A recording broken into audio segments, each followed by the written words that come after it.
daan ngeen ko xaar ngir ñu leen koy jot ngeen mën a def càmbar lan nga ñu mën a fàttali tamit solo soosu nga xamante ni moom moo jëmoon ci ñu respecter date bi war ci rapport yooyu noonu. Bon, maintenant que publié na ko c'est très bien on va dire ok c'est bien c'est publié mais un élément comptable boo ko publié wul date bi nga ko war a publier généralement du amati njëriñ. D'accord. du amati njëriñ parce que information yow journaliste nga une information n'est utile que quand on le traite au moment où elle doit être traitée. boo ko traité au-delà amatul njëriñ moo tax ngeen di ut ay scoop n'est-ce pas donc loolu c'est une faute mais joxe na ay explication on espère que du amati parce que nit tamit bu defee dara jox la explication lenn rek nga mën a am créditer ko de la bonne foi bu amaatee nag ñu xam ne que lii nekkuloon faute erreur la te une erreur il faut la sanctionner. Alors honorable ban lecture nga def bi nga jàngatee li nga xamante ni moom moo di rapport bi nga xamante ni ministre des finances génnee na ko booy xool ci en terme de mobilisation expliqué nañ li nga xamante ni moom près de 1000 milliards yoo xamante ni def nañ ko ñu gis ni nag ci wàllum fisc ak yooyu liggéey bu am solo def nañ ko wala investissement bi problème bi fa la nekk yow nga am ci ban gis-gis. Bon xam nga les documents financiers là boo koy jàngat dafa laaj nga teey dem ci en profondeur donc du ma ci sori torop am naa ci un aperçu parce que démb la ñëw démb ci guddi laa ko jot commencé naa ci liggéey première chose bi ma ci remarqué en tout cas pour le dernier trimestre de 2024 c'est que am na 501 milliards yoo xam ne inscrire wuñ ko woon fenn ma ko gisee sax on a suma benn xariti ancien député ma ne ko mbaadu lii du dette cachée puisque ay chiffres problème amoon na ci 501 milliards yoo xam ne ay arriérés de paiement la yoo xam ne inscrire wuñ ko fenn nekkuloon ci en tout cas gisuma ko woon ci loi de finances rectificative peut-être ñu nekk ci loi de règlement comme gisuma loi de règlement mënuma ci prononcer mais c'est un véritable problème parce que buñ ko reporter en 2025 on ne respecte plus la sincérité des budgets parce que loi de finances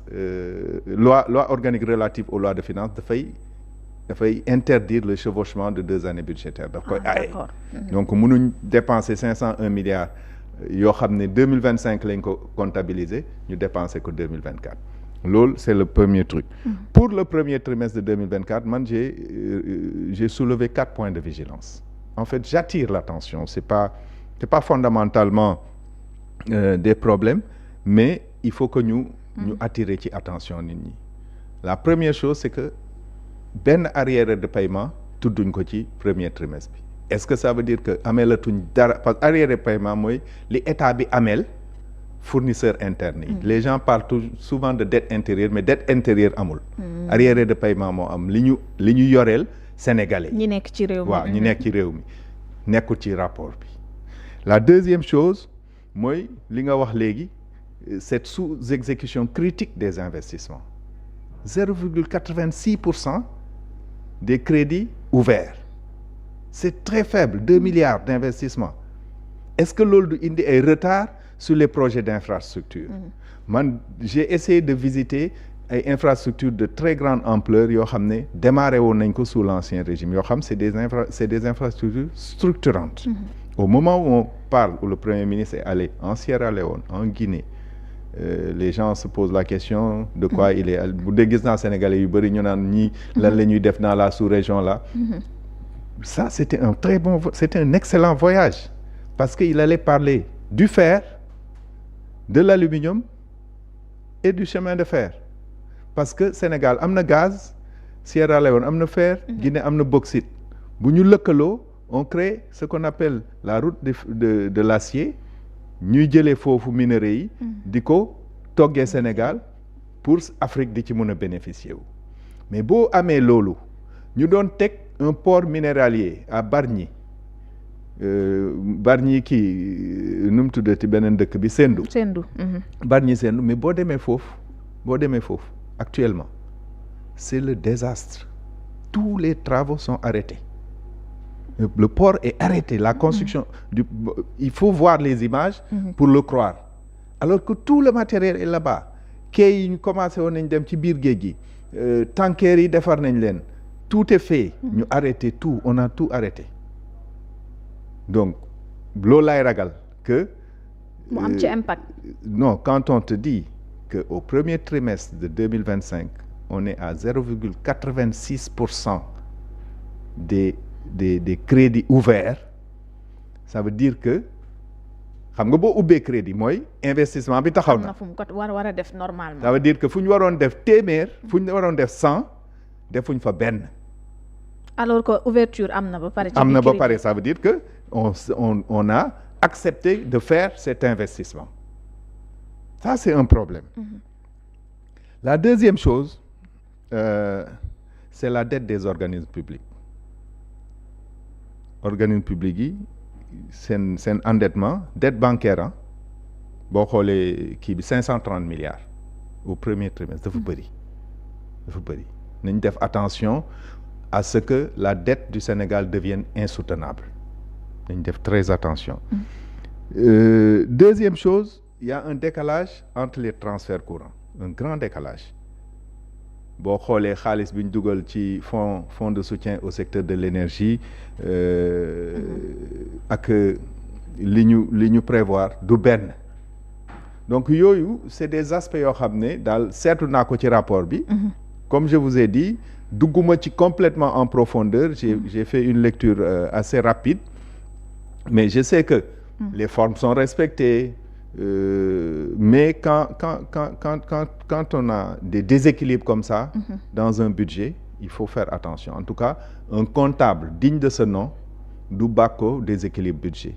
mais chiffres yi ñu fi falsifié ak li ñu fi jot a wax ci diggante bi loolu itam mënees nañoo jàpp ni dafa impacter directement ci li nga xamante ni chiffres yi ñu falsifié c'est des déclarations kenn prouvé gu ko pour le moment c'est des déclarations kenn mënu la wax ne c'est vrai ou c'est faux kenn mënu ko wax on n'a aucune preuve. mais nguur gi moom jàpp na ni. c'est du déclaratif. Oui. C'est du déclaratif c'est-à-dire booy sàkku nguur. Moi quand je décide de me présenter aux élections présidentielles ça veut dire que j'ai mesuré de façon très précise fi ma jëm. bu ma fa fekkee jafe-jafe dama war a pare pour jël jafe-jafe boobu à bras le corps ma avancer mais mënuma pendant un an et demi ma naan li ma fi suma adversaire bi bàyyil moo ma indil problème moi à l'époque quand j'étais en activité salarié j'avais un directeur général qui m'avait dit le jour où tu seras directeur général tu recevras 3 lettres. La première lettre c'est tout est la faute de celui qui est parti. La deuxième lettre mooy préparer lettre bi ngay jox qui lay remplacer et la troisième lettre mooy tout est la faute de celui qui vient. Donc il faut pas que ñu continuer di perdre notre temps sur le passé. Le passé c'est passé. Il faut qu'on se tourne sur l'avenir et qu'on travaille sérieusement pour que Sénégal jëm kanam. Donc liñ ay falsification ñu tegee lii et cetera xam nga. mais foofu juróon na leen jafe-jafe monsieur Montey ndax boo xoolee tey FMI lëkkaloo bi mu wax ak mais FMI dafa laajte dafa ne nañ ko prouver loolu naka la mun a amee tant que prouver wuñ ko FMI du décaisser ça veut dire que prouver guñ ko est-ce que c'était utile aussi de le dire en termes de transparence ça veut dire quoi ça veut dire quoi transparence confiance bi ñu am ko xam ni lii moo fi nekk ça veut rien dire on ne gouverne pas forcément comme ça boroom kër sax du wax ay doomam tey dama leb pour jox leen dépense non il y a des trucs yoo xam ne dañ koy xam noppee ko parce que boo ko waxee li muy jur moo gën a graaw li muy defar mun nañ transparent avec les Sénégalais mais il faut qu'on comprenne que l'État c'est d'abord un mythe quand le mythe tombe l'État tombe donc mënuñu la gouvernance ne se passe pas dans la rue il y a des choses yoo xam ne bu amee gis nga ko xam nga ne am na c'est vrai ça peut permettre de régler certains problèmes politiques etc mais moi je dis très souvent que élection bu weesoo régler des problèmes politiques c'est contre-productif pour les populations. Donc c'était une erreur tey démarche bi ñu gis tandem bi def na ko donc. personnellement je crois que juróolu Sénégal lu baax parce que quand le FMI retire sa signature c'est tous les partenaires multilatéraux qui retirent leur signature fi mu nekk nii on est obligé d'aller vers les partenaires bilatéraux on est obligé de nous endetter dans le marché intérieur de l'UEMOA ou de faire un appel à l'épargne publique marché intérieur UEMOA ñëpp xam nañ ko ñëpp gis nañ ko c'est des taux excessifs fi mu nekk nii ñu ngi ay 7,7%, 7,8%. Chaque semaine, chaque mois, on va 2 ou 3 fois sur le marché de l'UEMOA pour jël 40 milliards, 60 milliards, etc. Appel public à l'épargne, c'est la deuxième fois ñu koy lancer. Il faut que les gens comprennent que quand on prend l'épargne des populations, on diffère les investissements. yow boo dencoon xaalis pour tabax kër. État Sénégal oote appel public à l'épargne nga dugal ci xaalis boobu da ngay différer kër gi nga war a tabax boo ko waroon tabax déwén. foog nga xaar ba état fay la nga doo ko tabax. donc exactement. On peut prendre l'épargne des Sénégalais mais on ne peut pas le prendre tout le temps. Quand on prend l'épargne d'un industriel bu fekkee industriel dafa garder 1 milliard pour des projets industriels futurs. nga def appel public à l'épargne parce que loolu moo gën a yomb état moom bu defee appel public à l'épargne ñëpp a ciy tëb moo gën a yomb c'est plus facile que d'aller construire une usine di jël ay risques donc industriel bu dugalee 1 milliard bi foofu maturité 3 ans dans les 3 années qui suivent moom dootul investir ati day xaar parce que ça lui rapporte X%, c'est comme un dépôt à terme mais pendant ce temps-là 1 milliard boobu bu ko investiroon il crée 100 emplois il crée benn écosystème autour de l'investissement mu jur ah il crée des impôts il crée de la fiscalité etc. Donc c'est des équilibres à respecter pour éviter de fragiliser l'économie et l'investissement interne. ñu ngi gis ci wàllum dépense masse salariale bi tamit yokk na ndax booy xool ci dépense yi lu ñu gën a bàyyi xel la waaye tam booy xool dépense su en capital d'investissement bi tout à l'heure moom la ñuy wax wàllum hôpitaux yeeg tali yeeg entre autres donc 188 milliards financé nañ ko ci loolu ñu wax ni 103 milliards également Sénégal moom moo ko ci dugal kopparam lui-même waaye lu toll ci 185 milliards yi moom la ci financement extérieur def mu nekk tamit lu néew tey ci démarche boobu booy xoolee ndax dette bi tamit Sénégal dina mën a wëy également di ko soutenir neen moom laa wax sànq ne la il faut qu'on fasse attention que la dette devienne insoutenable parce que dëkk bu def défaut de paiement c'est très dangereux amul dëkk bu dul leb sax dafa baax parce que pour financer le développement il faut s'endetter notre problème c'est qu'on s'endette dans des monnaies étrangères loolu mooy suñu problème fi mu nekk nii ñun bu ñu bëggee investir foog ñu dem uti dollar wala euro même bu ñu lebee kii bi nii même bu ñu lebee ci UEMOA parce que boo bëggee jënd comme ay entreprise étrangère la ñuy liggéeyal. booy liggéey ak Chine loo koy fay. dollar nga koy fay. xaalisam. ah booy liggéey ak Turquie loo koy fay. non doo ko fay xaalisam de ñoom duñ jël yuan de. dollar lañ lay laaj. dollar lañ lay laaj wala ñu laaj la euro lu ci ëpp dollar lañ lay laaj donc foog nga dem uti dollar pour nga am dollar foog nga lebi ci biti donc ça c'est compliqué. mooy tout ce problème de la monnaie là dont on a beaucoup parlé. ñoom avant de venir ils ont beaucoup parlé de la monnaie. Moi je pensais que doon nañ am engagement ak volonté teg ko sur la table je sais que lors des 50 ans de la CEDEAO là wax nañ encore sur l'éco mais ils disent toujours que amaguñ point de convergence yi leen di permettre ñu dem vers la monnaie commune ma ne c'est un faux problème l'Europe quand elle a mis en place l'euro il n'y avait pas de convergence. Il n'y a aucune commune mesure entre l'économie de l'Allemagne et l'économie du Portugal. Ni avec l'économie de l'Angleterre et de la Grèce. Bokkul. Mais il faudrait des préalables avant ñu ci mën a dugg. C'est des faux problèmes. On nous impose des mythes. On nous impose des mythes. La monnaie n'est pas aussi compliquée qu'on le croit. Si on avait le temps, on aurait pu en débattre en longueur et en largeur, mais c'est pas aussi compliqué que les monétaristes veulent nous le faire croire. kon tey ci Sénégal bu ci taxawoon mun na dugg ci am monnaie boppam. Mais bien sûr, le mieux c'est de l'avoir dans la sous-région. Le mieux c'est de l'avoir dans la sous-région parce que ça nous permet d'être plus solides. Mais je vous dis encore que convergence bi ñuy xaar duñ ko mos a jot. Parce que ni Sénégal di traiter fiscalité, Gambie du ko mos a traiter fiscalité. Ça n'arrivera jamais. Ba ñuy def euro nee naa la Allemagne ak Portugal kenn mënu leen comparer. Mënu comparer sax Allemagne ak France sax Allemagne ak Portugal. Ah pourtant ils ont fait l'euro. Dañ ko def ba pare continuer di jàppale ñi nekk ci gannaaw pour ñu yéeg. Mais booy xaar que ñëpp nekk sur la même ligne pour nga avancer doo dem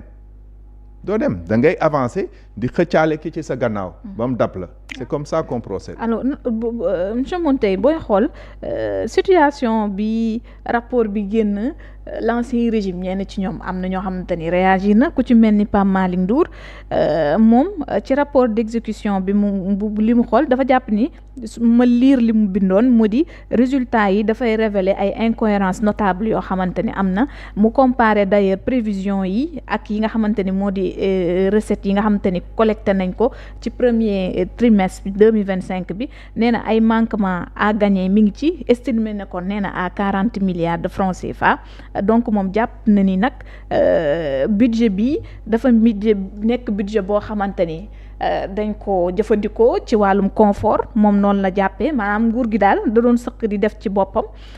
confort loo xamante ni nag maanaam fàtte askan wi dëppoowut ak benn yoon ak rupture te ñoom ñoo fi nekkoon jóge fi jàngatam bi mu def ci rapport bi. Bon écoute man. Comme ni ma la ko waxee je suis pas allé en profondeur dans le rapport je vais pas m'attarder sur ces choses-là je sais que daal en termes de conformité les deux rapports sont conformes maintenant soulever naan la suma 4 points de vigilance man loolu laa ci gis est-ce que dañ utiliser xaalis bi dans le confort am na ñu fi nekkoon ñoo fi gënoon bëgg confort ba jëlee leen fi vraiment je pense que les gens de Benno Bokk Yaakaar sont très très mal placés pour critiquer la gestion de quelqu'un ils ont mis le pays à genoux. Donc vraiment. donc taxawaay bi mu ci am ñoom. seen xalaat la. wala ñu am critique ci situation. non bu leen neexee ñu critiquer mais seen xalaat la. même su fekkee ne ñu ngi gis ba tey jii falsification yi ñu fi jotoon a wax ak chiffres yooyu de dara dëppoowu ci ak ñoom seen gestion bi ñu fi amaloon. encore une fois damay wax ni que. L'œuvre humaine n'est pas parfaite. Moi je suis sûr que y a des manquements dans l'exécution budgétaire man soulever naa la lu ma gis est-ce que dañ jël ay milliards dugal ko ci fonctionnement institution yi je ne sais pas gisuma ko xam naa ne y a beaucoup de salaires et cetera mais en tout cas institution yi ils ont des budgets on ne peut pas sortir du budget de la présidence on peut pas sortir donc du c'est budget. normal le fait que ñu gis ne de dépense bi bëri loolu ci fonctionnement bi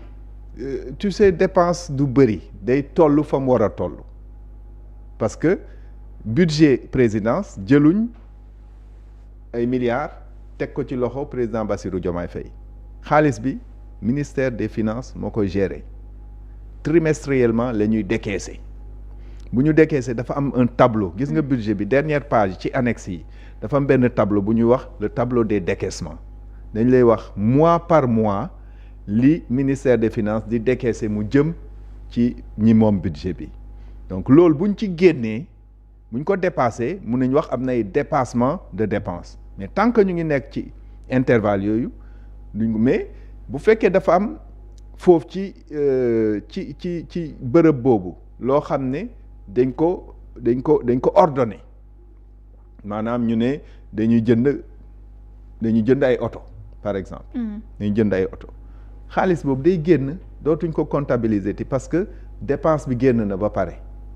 est-ce que dépensé nañ ko tout de suite est-ce que dépensé guñ ko on ne sait pas mais li wóor ba wóor mooy mënatuñ ko considérer comme étant un fonds existant parce que prévoir nañ dépense bi ba pare donc yooyu yëpp il faut que les gens le comprennent maintenant qui veut accuser son chien, qui veut noyer son chien l'accuse de rage. Moi je sais pas, peut-être qu'il a raison, hein, je sais pas, mënuma wax dëgg la mënuma wax du dëgg. Mais en tout cas c'est pas ce qui m'intéresse fondamentalement dans le rapport. Ce qui m'intéresse dans le rapport, c'est que les Sénégalais ont parlé. Les gens ont alerté, wax ne que lii lu loi teg la dañ ko war a def. Il y a eu beaucoup de tergiversations mujj na génn. Commencé nañ premier jàngat yi. Amul benn nit bu la mën a wax ne diggante démb ak tey lire na totalement rapport yi. ba xam li ci nekk lépp. Donc ku ci nekk day seppi boo seppee nag wax léeg-léeg doo gis explication ya. Parce que les financiers chaque fois bu ñu xam nga 0,86% yi am na nu ñu ko expliquer. Donc am na yeneen ak yeneen yoo xam am na nu ñu ko expliquer. Donc il faut que mu na def corrélation yi man xam nga wax naa la gis naa 501 milliards yoo xam ne dépensé nañ ko au 4e trimestre 2024 te tracé wuñ ko fenn mais tant que demuma jàngat loi de finances rectificative bu 2024 jàngat loi de règlement bu 2024 mënuma wax ne que amul justificatif donc c'est trop tout tôt, ce que voilà c'est trop tôt tout ce que je peux faire mooy wax ne gis naa lii maa ngi càmbar pour xam fan la jëm bu leeree ma ne lii la leer na bu leerul ma ne leerul mais jóg rek commencé kii gis naa beaucoup de gens qui commencent à prendre des positions complètement abruptes sur les rapports. Je pense que c'est quand même on est des intellectuels. C'est des chiffres, c'est beaucoup de chiffres entre hier 23h et aujourd'hui ce matin. La nuit, les Sénégalais ils dorment beaucoup. Honorable lenn tamit naa la ko laaj ci wàllum diplomatie. Sénégal bi ñu soppee nguur ak léegi gis nga récemment.